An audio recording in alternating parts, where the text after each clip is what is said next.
You will call me before midnight." Harrison Cole said it with the confidence of a man who had never been told no.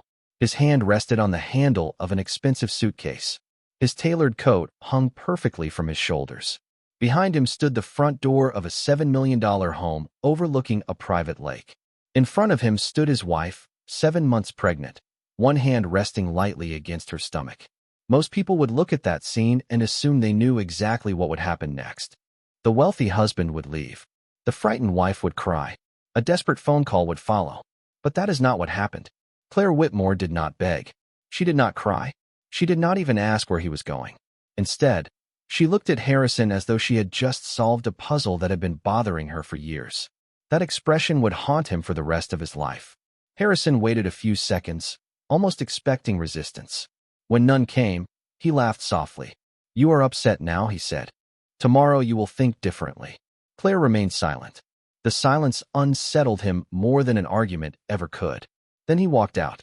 The front door closed. The sound echoed through the massive house. And just like that, a marriage everyone envied appeared to be over. But the real story had nothing to do with the divorce. The real mystery was hidden inside a locked folder on Claire's laptop, a folder Harrison did not know existed. A folder she had protected for nearly 3 years. Upstairs, a grandfather clock ticked steadily through the quiet. Claire stood motionless for nearly a minute after Harrison left. Then she slowly walked to the living room window. Outside, the lake reflected the fading orange colors of sunset. Luxury boats drifted across the water. Neighbors waved from distant docks. Everything looked perfect. Yet Claire knew appearances were often the most convincing lies. For months, she had watched Harrison become someone she barely recognized. He was not cruel. He was not reckless. He was simply convinced that money gave him certainty. He believed success made him right. And somewhere along the way, he began treating love like a contract that could never expire.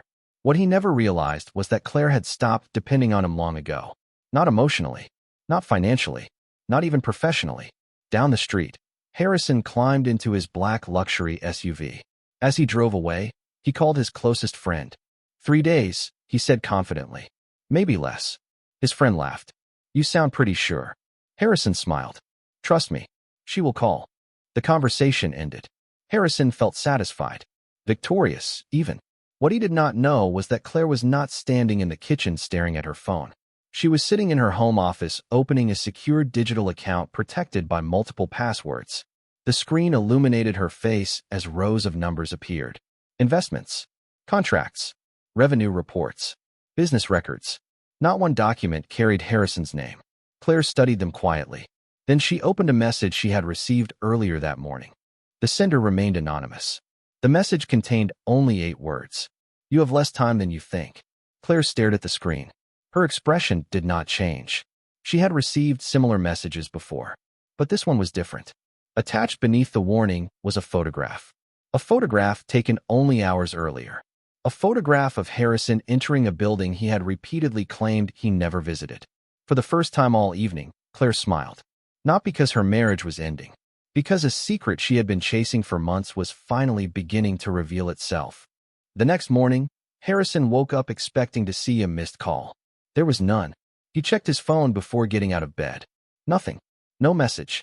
No voicemail. No emotional apology waiting in his inbox. For a brief moment, he convinced himself Claire was simply being stubborn. That explanation felt comfortable. Familiar.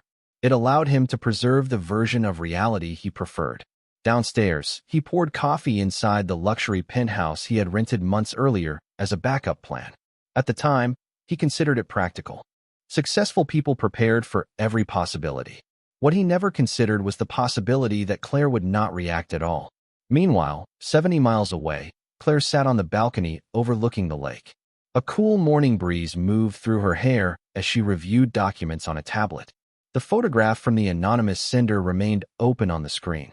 Harrison was clearly visible entering a downtown office building shortly after 9 o'clock the previous evening. The problem was simple. Harrison had repeatedly claimed he had never been inside that building. Not once. Not ever. Yet there he was. The image raised more questions than answers. Who took it? Why send it to her? And why now? Claire enlarged the image. Then she noticed something she had missed the night before. Reflected in the building's glass entrance was another figure standing several feet away. The reflection was blurry, but recognizable enough to suggest someone had been waiting for Harrison's arrival. Someone who knew exactly where he would be. Across town, Harrison arrived at his investment firm and stepped into a conference room filled with executives. The meeting focused on a major acquisition. Millions of dollars were at stake. Normally, he would have dominated the conversation. Today, his attention drifted repeatedly toward his phone. By lunchtime, he checked it 11 times. Still nothing. His confidence remained intact, but a small crack had begun to appear. Later that afternoon, he met two friends at a private club overlooking the city. They asked the question he had been expecting. Had she called yet? Harrison smiled and shook his head. Not yet. One friend laughed. Give it time. The other nodded. You know she will. Harrison agreed immediately. Yet even as he said the words, he felt less certain than before. Back at the lake house, Claire drove to a small office building located between a bookstore and a coffee shop. The sign outside read Whitmore Creative Solutions. The company occupied the entire second floor. Inside, 6 employees greeted her warmly. Designers, consultants, project managers. Every one of them knew Claire as the founder and owner of the business. Not Harrison's wife, not a millionaire's spouse, just Claire. For 3 years, she had quietly built the company from the ground up. Most of her clients never even knew she was married. She preferred it that way. Independence had always mattered more than appearances. As she reviewed current projects, her assistant approached with an envelope marked urgent. Claire opened it carefully. Inside was a single sheet of paper. No signature. No return address. Only one sentence typed across the center. He thinks losing him is your biggest problem. Beneath the message was an address. Downtown. The same building shown in the photograph. Claire stared at the paper for several seconds. Then she folded it and slipped it into her purse. Somewhere, someone wanted her to keep looking. Somewhere, someone believed a much bigger secret was waiting behind that address. And for the first time in months, Claire realized the end of her marriage might only be the beginning of the real story. Claire arrived at the downtown address just before sunset. The building looked ordinary from the outside, which immediately made her suspicious. Every anonymous message she had received over the past several months had led somewhere unexpected. This place felt no different. The structure stood between a law office and a vacant retail space. No company logo, no directory, no obvious reason for Harrison to be there. She sat in her car for a moment, studying the entrance. People came and went, but none appeared connected to one another. Then her phone vibrated. Another unknown number. Another message. 5th floor. Ask for suite 512. The sender disappeared before she could respond. Claire took a slow breath and stepped out of the car. Inside, the lobby was surprisingly modern.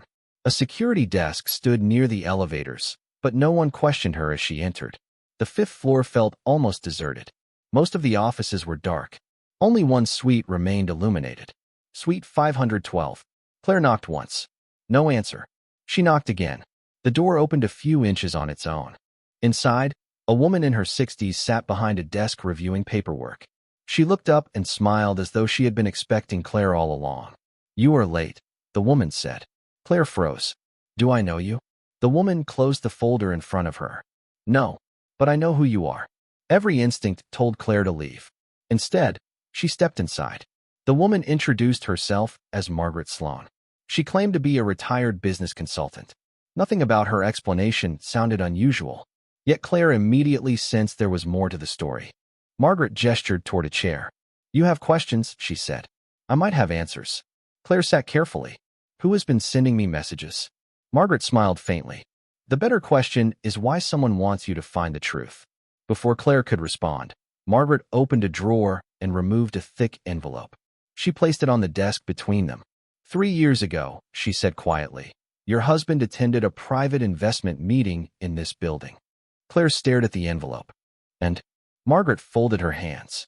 And he was not supposed to be there. The room suddenly felt smaller. Claire opened the envelope and found photographs, attendance records, and meeting schedules. Harrison's name appeared repeatedly. The dates stretched back years. None of them matched the stories he had told her. None of them matched his official calendar. Claire looked up. Why are you showing me this? Margaret hesitated. For the first time, uncertainty crossed her face. Because someone else tried to uncover the same information. Claire felt her stomach tighten. Who? Margaret slid a second photograph across the desk. The image showed a younger woman standing outside the building. Blonde hair, blue eyes, similar age, similar appearance.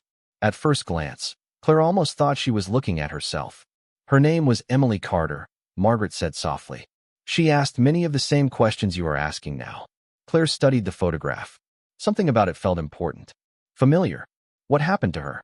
Margaret's expression changed. She disappeared from this city almost 2 years ago. Silence settled over the office.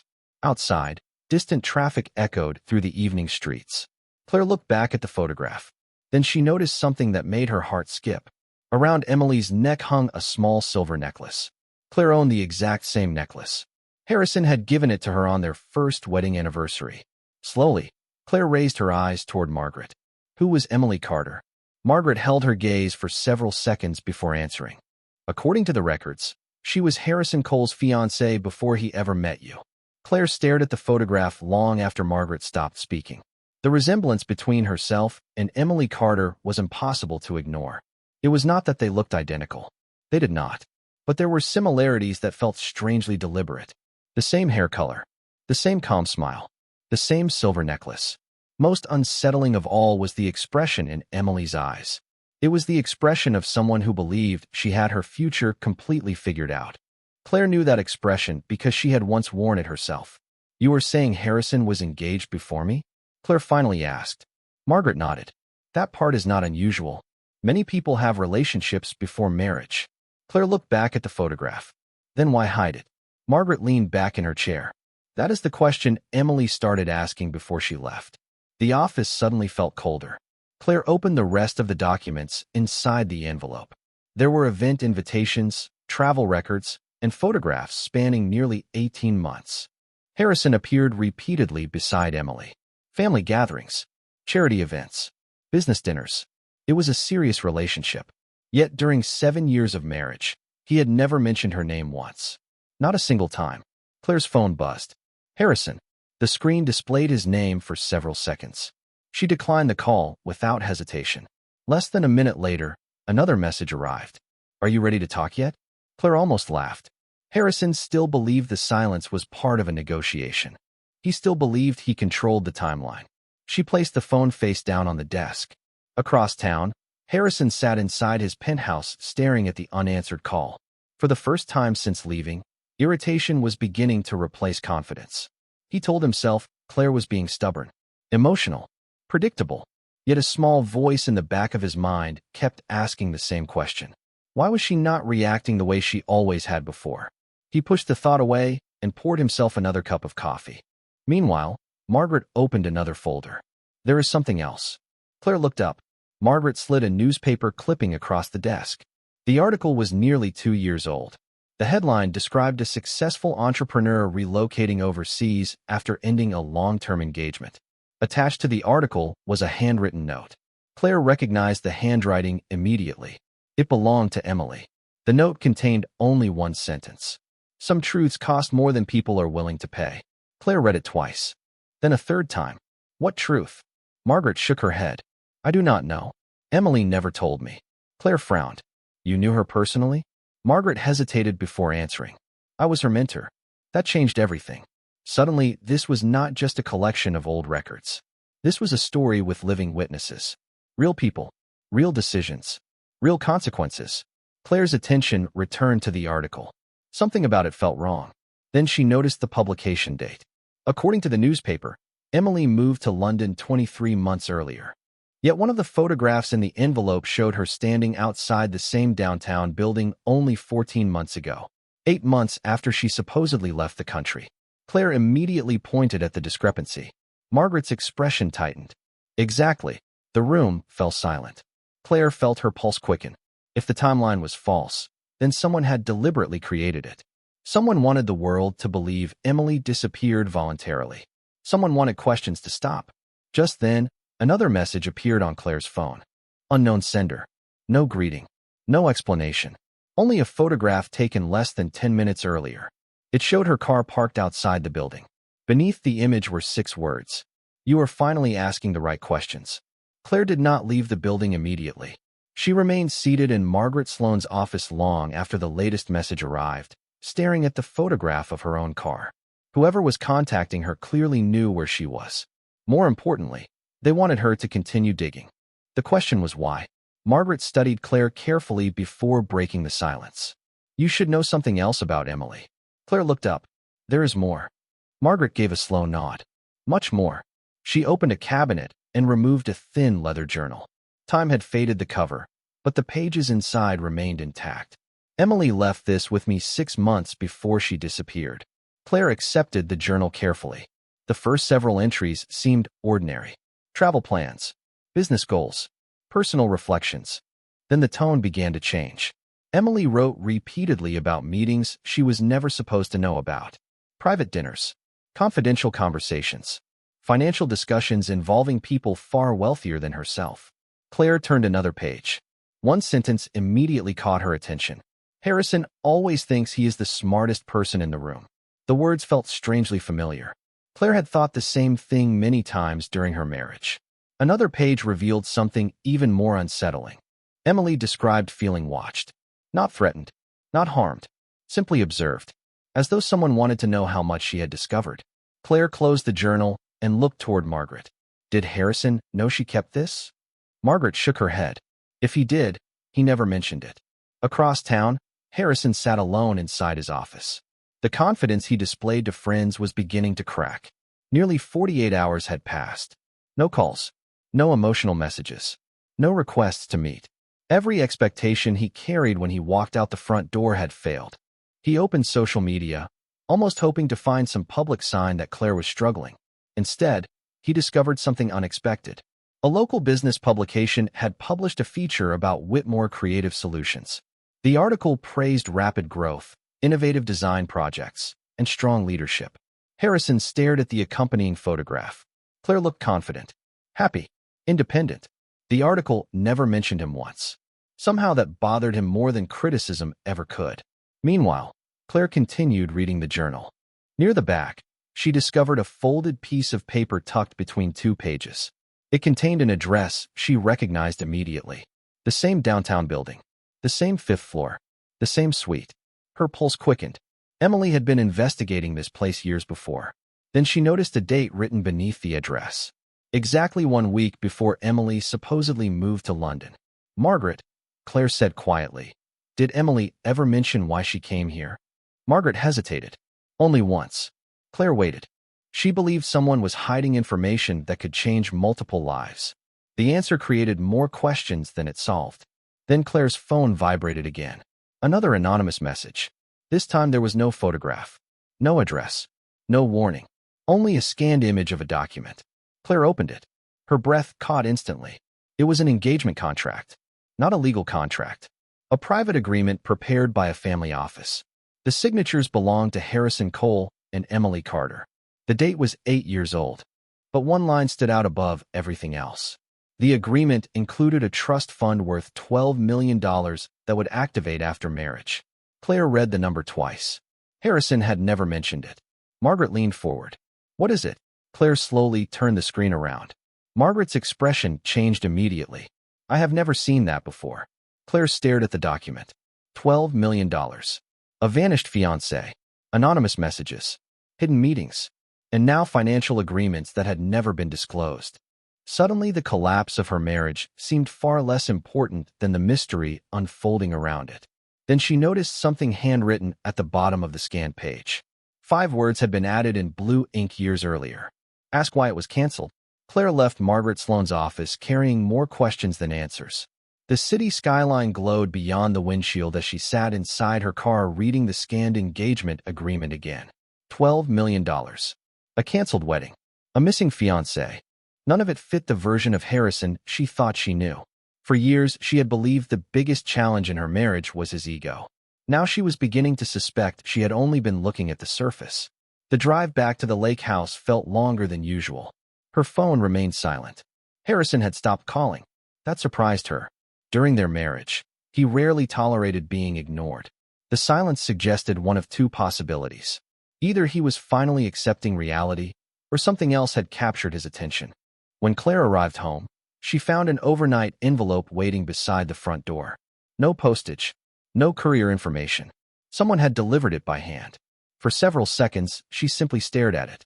Then she carried it into the kitchen and carefully opened the seal. Inside was a single flash drive and a note. The handwriting was unfamiliar. If you want the truth, watch the second file first. Claire immediately carried the drive upstairs to her office. The first folder contained several encrypted documents she could not access. The second folder contained a video. She pressed play. The recording appeared to be nearly 3 years old. A young woman sat in front of the camera. Blonde hair, blue eyes, calm expression. Claire recognized her instantly. Emily Carter. For a moment, neither woman spoke. One existed only through an old recording. The other sat frozen in front of a computer screen. Then Emily smiled sadly. If someone is watching this, it means I was right. Claire leaned closer. Emily explained that she began recording private messages after discovering inconsistencies surrounding several financial agreements connected to her engagement. She never accused anyone of wrongdoing. Instead, she described confusion, questions, missing information. She repeatedly emphasized one thing. The money itself was not what concerned her. It was why people seemed determined to keep her from asking about it. Then Emily mentioned a name Claire had never heard before. Richard Cole. Claire paused the video immediately. Cole. The same last name as Harrison. She resumed playback. Emily described Richard as the true decision-maker behind the family fortune. According to her, Harrison inherited more than wealth. He inherited expectations, control, obligations. Emily claimed the engagement contract was never really about marriage. It was about access to a trust controlled by Harrison's father. The recording ended abruptly after that. Claire sat motionless. For years, Harrison had spoken very little about his family. He always described his father as retired and uninvolved. The video suggested something completely different.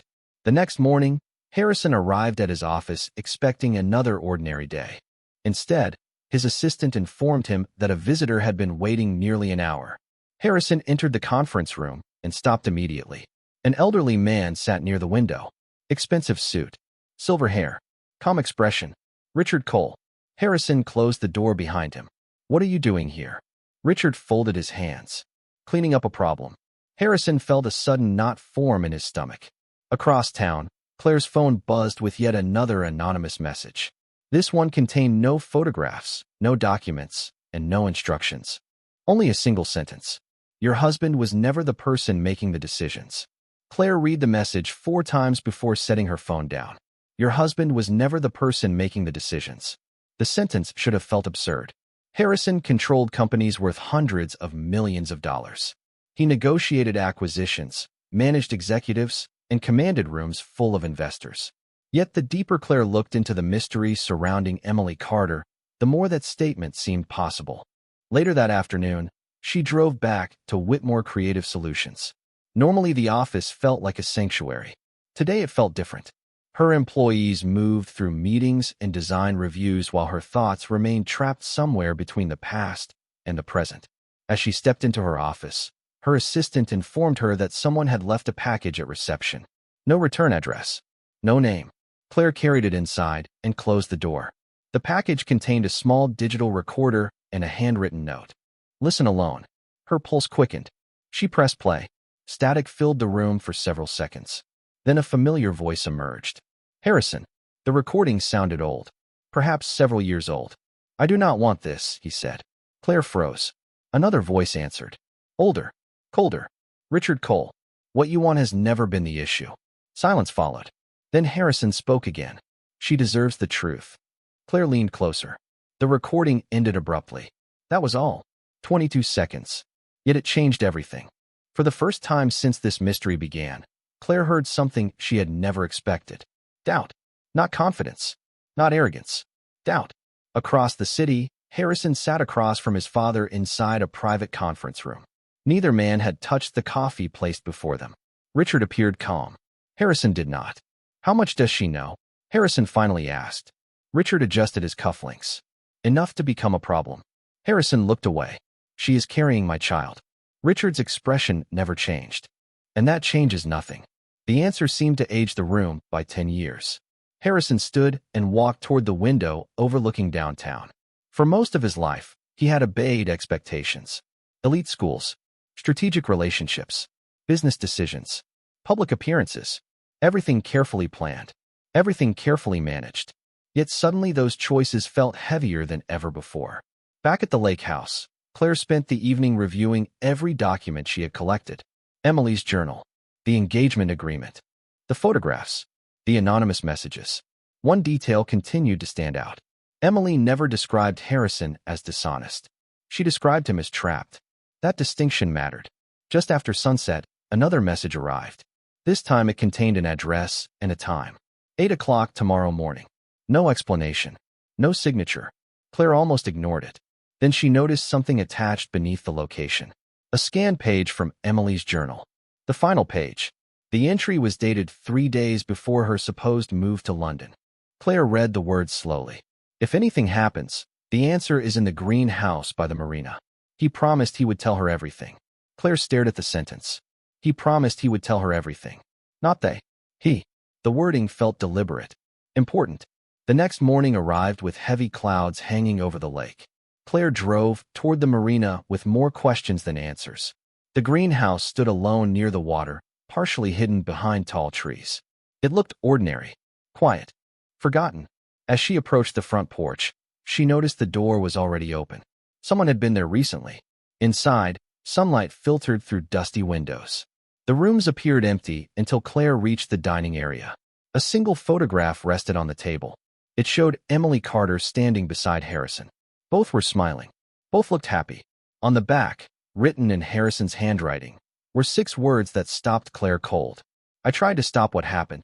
Claire stood motionless in the center of the greenhouse, the photograph trembling slightly in her hands. 6 words. I tried to stop what happened. For weeks, she had been chasing clues that painted Harrison as a man hiding secrets.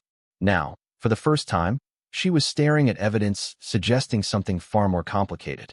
She carefully placed the photograph on the table and searched the room. Dust covered most surfaces, yet one bookshelf appeared unusually clean. Several items had been moved recently. Behind a row of old boating magazines, she discovered a small metal box. It was unlocked. Inside sat a stack of letters tied together with a faded blue ribbon. Every envelope was addressed to Emily Carter. None had ever been mailed. Claire slowly opened the first one. The handwriting belonged to Harrison.